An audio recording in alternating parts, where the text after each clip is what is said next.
বিদ্যা বা কৃষি বিজ্ঞান নিয়ে প্রশিক্ষণ নয়, নিজেই বিশেষ পদ্ধতি ব্যবহার করে জৈব সার তৈরি করলেন মালদহের এক পোল্ট্রি ফার্ম চাষি। পোল্ট্রি মুরগির মল দিয়ে উন্নত মানের জৈব সার তৈরি করে নজর কাড়লেন সকলের। কৃষি জমি থেকে চা বাগান, একাধিক রকম কৃষিকাজে ব্যাপক ফলনের ক্ষেত্রে ব্যবহার হয়ে থাকে এই জৈব সার। ফার্মের মধ্যে পোল্ট্রি কম্পোস্ট পদ্ধতি ব্যবহার করে এমনই উন্নত মানের জৈব সার তৈরি করছেন পোল্ট্রি ফার্ম চাষিরা। শুধু মালদহ জেলা নয়, দার্জিলিং, শিলিগুড়ি ইত্যাদি এলাকায় কৃষিকাজের জন্য ব্যাপক চাহিদা দেখা দেয় এই পোল্ট্রি সারের। বাজারে প্রায় 30 থেকে 50 টাকা কেজি দরে বিক্রি হয় সার। বিশেষ কোনো বিনিয়োগ নয়, মুরগির মলের সঙ্গে ধানের গুঁড়ো, কাঠের গুঁড়ো মিশিয়ে তৈরি হয় এই বিশেষ সার।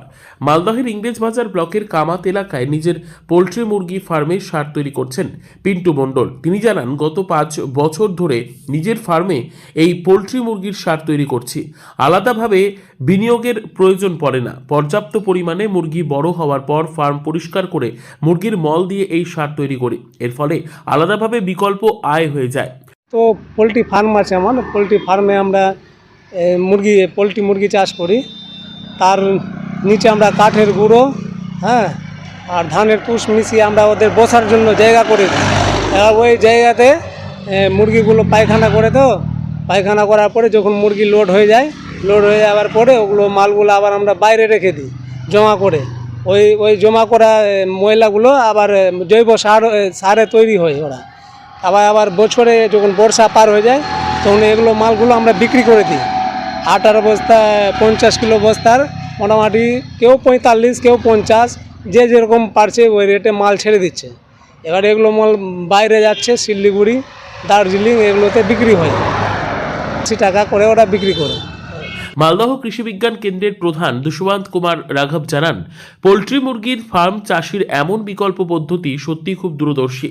সাধারণ এই পদ্ধতি ব্যবহার করে পোল্ট্রি ফার্ম চাষিরা এই জৈব সার তৈরি করতে পারবেন।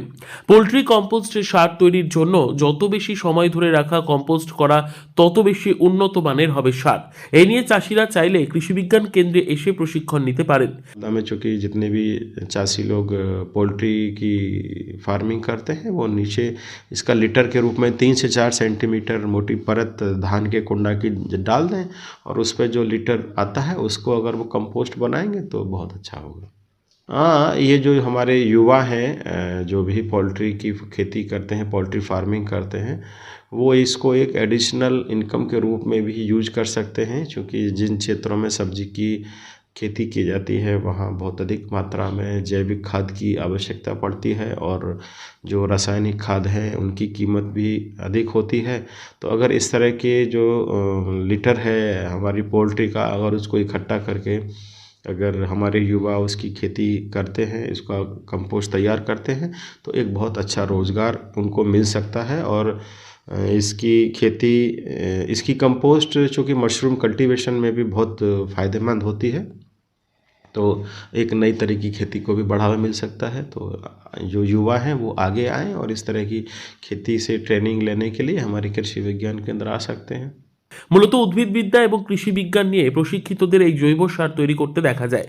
তবে বিশেষ কোনো প্রশিক্ষণ ছাড়াই পোল্ট্রি ফার্মের মধ্যে পোল্ট্রি চাষির সার তৈরির এমন বিকল্প পদ্ধতি নজর কেড়েছে সকলের। মালদহ থেকে জিএম মমিন, লোকাল 18 বাংলা।